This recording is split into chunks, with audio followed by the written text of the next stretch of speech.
it been going? Good. How's your E3 been so far? It's been great. Yeah? Yeah, this E3's been great. In years past, we've had these enormous playable experiences, and we had to prove that Destiny was a fun game to play. We had to prove that Destiny would work. Yeah. We had a lot of proof of concept to do, and really, now that Destiny is playable at home, and now that people know, I love playing Destiny, I love my Guardian, I love the Crucible, I love to fly through the air and rain perfect energy down to destroy my enemies, we can come here and we can just have good quality conversations. Yeah. So this has been definitely the most chill E3 that I've ever attended, and we're kind of the party crashers this year, which has been a lot of fun, Yeah. So we're on the Twitch stage, we're on the IGN stage, we're just visiting all of these different people who have their own shows, and then we can make an appearance there and appeal to their audiences, and maybe find somebody who, I've heard about Destiny, and I see all the memes on the internet, and I have a guy in my dorm floor plays a lot of it, and he says it's badass, and if we can, capture their attention, we're going to need a lot of Iron Lords this fall. This is true. These fallen devil splicers aren't going to lay down and die for us. So peg leg dregs. Yeah, exactly. Peg leg dregs. But managing the community is just as much about building the community and letting people know that there is an amazing collection of people, millions of Guardians strong, who play this game, and the one thing that they would love is to meet someone new. This is true. When you see a kindergartner walk through the tower, and this is somebody who admits to you that they've never played a raid before, it's like, you should meet my clan. Me and my clan are badasses, and we would love to show off for you while you cower in the corner and show you how to finish a raid. Stand down there, Yeah, stand right there. Do not move. If anything comes to you, you shoot it. We'll tell you left, we'll tell you right. You go in that direction, we'll go in and get it, we'll come back out, so... Don't leave the orb. Exactly. So these are the things that we do at E3. We revealed Rise of Iron last week, but E3 for us is it's a mission of love to see if we can take the message about bravery and courage and beautiful art and awesome exploration, and maybe deliver it to someone out there who hasn't tried Destiny yet. Welcome them to the tower for the first time. Awesome. Well, in that case, I guess we should I've got some questions, some Rise of Iron questions. Right. I mean, what's the reception been so far? Because obviously, up until now, obviously the Destiny community is super strong, but we're in a little bit of a slow period. So this has been. I'm super hyped for this, but it seems to have massively reinvigorated a lot of people. Yeah, the message so far has been received very well. Whenever we show people, here's a new adventure in Destiny, obviously the logical reaction is I want that now. Yes. And it's like, well, you don't get that now, you get that September 20th. What else can you tell me about it? And we're sort of welcoming people into the idea of Lord Saladin as a story agent, and an adventure that invites you to honor the memories of the fallen lords and ascend to their rank. But over the course of the summer, we'll be talking about the weapons arsenal, the player progression systems, the plague lands, yes. Fellwinter Peak, all of these new things, and of course we'll never talk about the raid, but what you do is you get asked these questions and what people are curious about, what they're interested in. I'm already thinking about other things we could do on Twitch to welcome them a little bit deeper into the Destiny player experience without spoiling it. This is always the challenge. It's like I want to satisfy the curiosity. I want to honor all that passion and enthusiasm. But the last thing I ever want to have happen is when somebody goes and plays the game, they're like, yep, DeeJ told me that on the stream. Yeah. Yep, DeeJ told me that on the stream. Well, what's left for me to discover? Because when you guys make your own content, and when the Guardians come together to solve problems together, here's where the chests are, here's how you beat a raid, here's the best way to trick out your loadout so that you're a badass in the Crucible. We love to watch that stuff because we learn about what the experience is through your own words, and if we deprive you of that, then I think we've taken something away from the community. Definitely, yeah, that's fair. So, well, following from that, then, you mentioned in the reveal stream that eventually we will become Iron Lords ourselves. Now, if you're good enough. So if you become an Iron Lord, is it just like a narrative title, or is there any kind of is it like a special club where we suddenly get to go somewhere, get some really cool stuff that you can only get?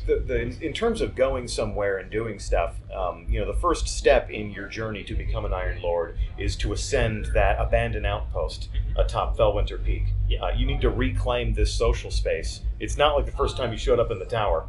No. And there's ghosts flitting about. There's vendors wanting to sell you candy and guns. Flying around. Yeah, exactly. Or the first time you went to the reef and they were like, everything's chill here. We don't know if we like you yet, but nice of you to stop by. The first time you go to Fellwinter Peak, you will fall under attack.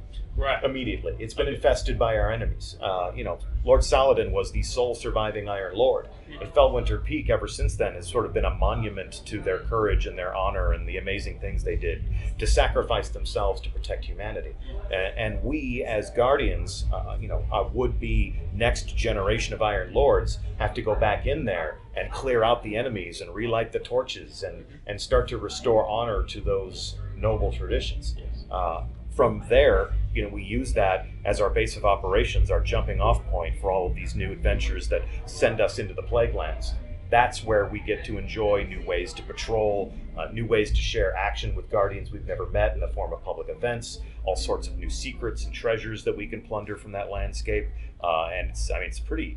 It's trippy. It's not like, this is not the Cosmodrome. This is not the old Russia that you know. Just like the Fallen Enemies, it's been forever transformed by the outbreak of Siva, this technological plague. So there's a lot of surprises. Becoming an Iron Lord, all the way back to your original question, though, becoming an Iron Lord is the new player fantasy. It's the new way that you're going to express your power, the new way that in which your Guardian will evolve. And we'll have some interesting new ways for that to manifest itself in the way your Guardian fights. So, we'll have some different things you can equip that change the combat sandbox, give you some new perks, give you some interesting new ways to counter other Guardians like Guardians do, and, interesting new ways for you to, really defeat your enemies and complete your missions, which is at the root of the Destiny player experience, right? Okay, brilliant. Speaking of the Outpost, you say you have to reclaim it to begin with. Is it something like where we may, throughout the campaign, kind of have events where, you might, 3 or 4 days after playing, suddenly be like, oh, we're under attack again? Is it like we'll have recurring public events we have to continue to defend it, or is it like it's safe now, you guys have got it, job done? Yeah, we're brushing right up against me spoiling things. Right, but, sorry, yes. At the risk of disappointing, I do want to set expectations realistically, though. Once the Guardians go in, once millions of Guardians go in and declare something their official outpost, take it back, right? Yeah, that's yours. We want a nice, stable environment that can be the centerpiece of this. Where you can go and, like we've always said, sort of refit, rearm, upgrade your character. If you're like, hey guys, let's go on a raid. You want to do the raid tonight? It's like, oh yeah. Let me go back to Felwinter real quick and let me make sure I got all my best stuff. And it's like, oh, we're not raid tonight, guys. Felwinter's under attack again. That would be amazing. It would be amazing, but I think for a lot of players it would be very frustrating. The social spaces in Destiny serve a very important purpose in the player experience, where you have a place that will be safe. You can go to that place and you can acquire the things that you need to play. Now, if you want to get attacked by fallen devil splicers, there's always the Plaguelands. That is their domain. And really, Guardians are on the offensive. That's the whole theme of Destiny. Is a force committed to preserving the good of humanity and going out into these lost civilizations and reclaiming it from the aliens that have sort of thrown down roots there. And the roots are different than they've ever been. We've literally got this self-replicating technology that burrows into the landscape. So that's really where I would want to send people to have them enjoy the action. Where you can spawn a vehicle. You can take some sweet jumps on your Sparrow, and you can see who else is out there shooting stuff. Okay, definitely. So moving over to weapons now. Yeah. Yellowhorn's obviously returning. Big thing. Big news.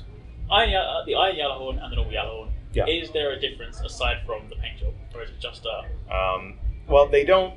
They walk and talk very much the same.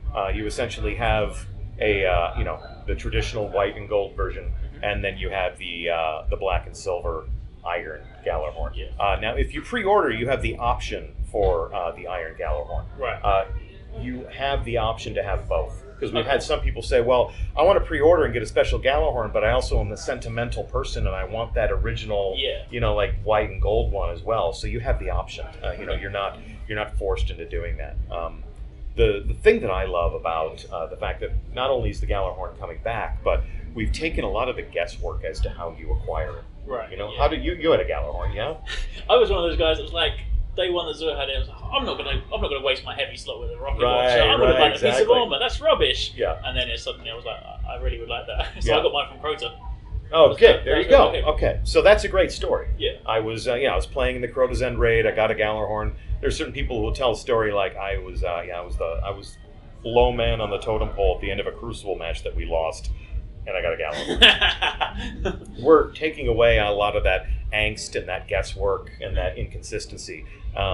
Obviously loot drops are always going to be an aspect of Destiny, but something as iconic as the Gallarhorn deserves its own quest. Yeah. And that's what we're doing with Rise of Iron, is we're giving people a meaningful quest where they're actually forging their own weapon. You acquire the components you need, you forge your own weapon. It's a thing you built, it's a thing you own. Everyone has a really great sense of ownership. This is my Gallarhorn. Did you earn it? I built it.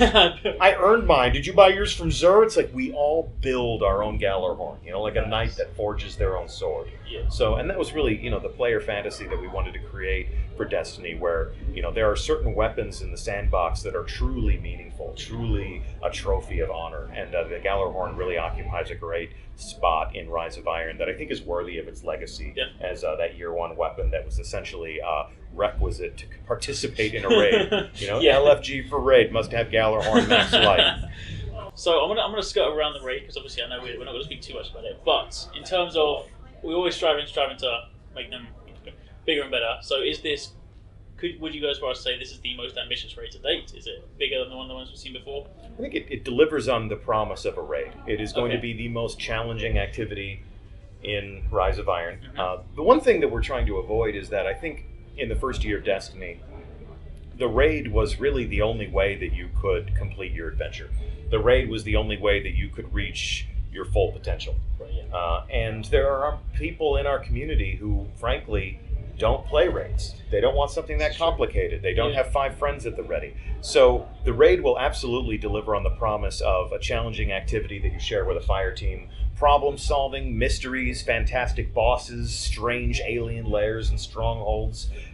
Player mechanics that change the way that you play. It's not just a matter of shooting things and they die. It's a matter of really solving those puzzles and unraveling the mystery and becoming a champion of those moments. But one of the things we want to do is provide Guardians with many different options for how they can become more powerful. So obviously, we're always trying to outdo ourselves. And obviously, we want to surprise the Guardians of Destiny in some new and interesting ways. But at the same time, the raid delivers it has a brand now. You come to expect certain things come to expect certain things from a raid when you say that, and this raid in Rise of Iron will deliver on that. We're playtesting it. A raid is something that we play and play again and design and iterate, and from that social test lab at the top of the stairs at Bungie, you can still hear a lot of laughing and shouting coming out of that room. So we definitely feel like we're onto something great there. Awesome.